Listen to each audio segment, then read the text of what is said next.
He aquí el texto para hoy, Tito 1:1.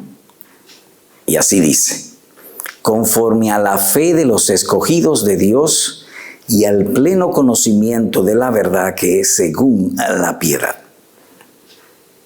Este versículo entre líneas está diciendo que el Señor da la fe y también cómo probarla. Cómo saber si tenemos la fe verdadera. Algo que dice claramente el pasaje es la fe de los escogidos. De manera que yo no puedo creer fe. Ningún ser humano puede tener fe. La fe verdadera solo y únicamente la tienen los escogidos de Dios. Y los escogidos de Dios son millones a lo largo de toda la historia. Desde los tiempos de los profetas, millones, Dios les ha dado fe porque Dios se goza en salvar y Él nos da la fe. En el desglose y consideración del versículo se ven 4 partes. Un manejo conforme a la fe, un grupo, los escogidos de Dios, un saber al pleno conocimiento de la verdad, una manera según la piedad. Y dice que es la verdad.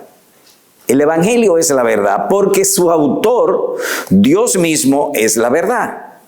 No tiene ni puede ser error. Es la verdad.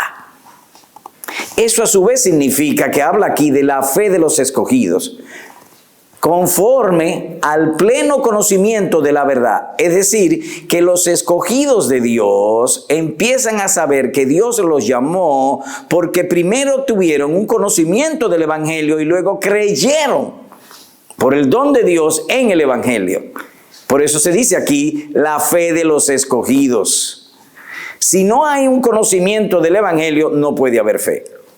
Eso a su vez nos indica que la regla para probar los asuntos espirituales es el conocimiento del Evangelio. Solo los elegidos tienen esta fe.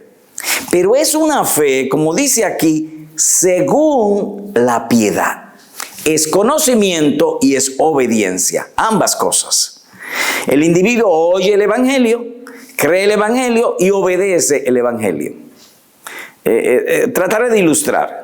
Imaginemos que tú quieres ir de una ciudad a otra y le pregunta a alguien cómo se llega.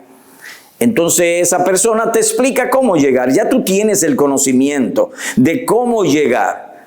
Si tú creíste a esa persona, entonces tú vas a emprender tu camino hacia esa otra ciudad. De la misma manera, los escogidos de Dios tienen el deseo y buscan constantemente a Dios. Ellos recibieron el llamado de ir al cielo y de ir al paraíso. Entonces ellos creen el Evangelio y además obedecen el Evangelio, porque es según la piedad. El verdadero creyente, su vida, su corazón, su mente y voluntad han sido echadas en un nuevo molde, el molde del Evangelio. Así que la piedad gobierna y regula la mente y la voluntad del individuo. Como se ha dicho, nos pone a andar hacia el paraíso. Eso a su vez revela quién es un verdadero cristiano. Porque a veces tenemos dudas de nuestra salvación. A veces cometemos pecados, faltas, errores y tenemos dudas de la salvación. Pero aquí, ¿cómo saber si la tenemos? Si controla nuestra vida. Pregunta. Y si yo he fallado y he pecado, en el Evangelio está el arrepentimiento. Entonces volvemos, corregimos, porque cuando actuamos en arrepentimiento, también estamos actuando en fe. Porque ¿quién ha dado el arrepentimiento? Las doctrinas de la fe. Así que el arrepentimiento incluye el volver porque vamos hacia el paraíso. Amado hermano, aquí es bien claro, la fe verdadera nunca está sola. Incluye oír, conocer la palabra de Cristo, confiar en ella y obedecerla. No está sola, no es simplemente oír y creer. ¿Y por qué es así? Porque es la fe de los escogidos de Dios. Dios se la ha dado. Es una fe viva. Y por ser una fe viva, entonces es una fe transformadora. Recuerdo personas que recién se convierten y una de las primeras cosas que preguntan es ¿qué no hacer y qué hacer?